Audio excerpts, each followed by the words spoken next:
Jesus never existed. What does that statement mean exactly? Am I making a definitive statement about the existence of a historical person? No, because I can't. I couldn't back that up even if I wanted to. What I am saying is that the fairy tale character of Jesus Christ from the book of myths called the Bible never existed. Did you notice what happened? He says, I can't deny Jesus historically, and then immediately tries to erase him anyway by redefining the claim. Sorry to break it to you, that's not evidence. That is bias. And this whole miracles aren't real. According to who? You?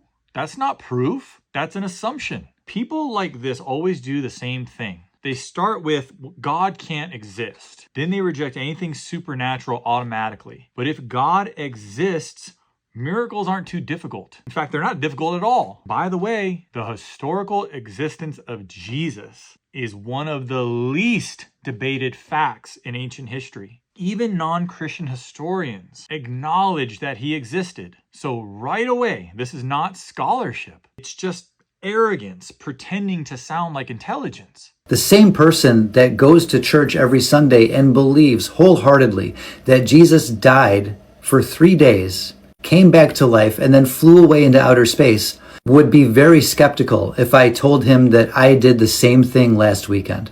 First of all, Jesus did not die for 3 days. He was dead and rose on the 3rd day.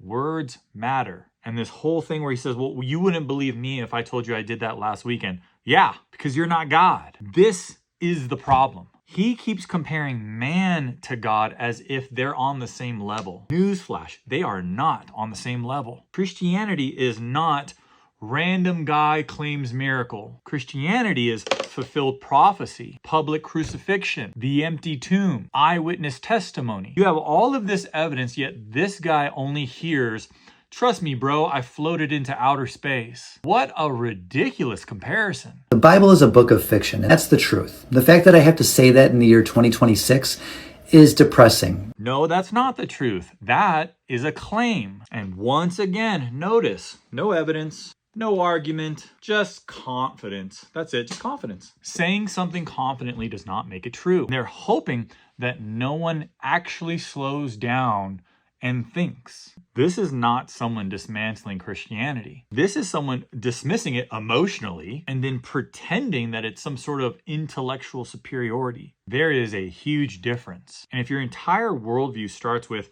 miracles are impossible, then of course you're going to reject the resurrection before you ever examine it honestly. This is the red letters, Christ is King.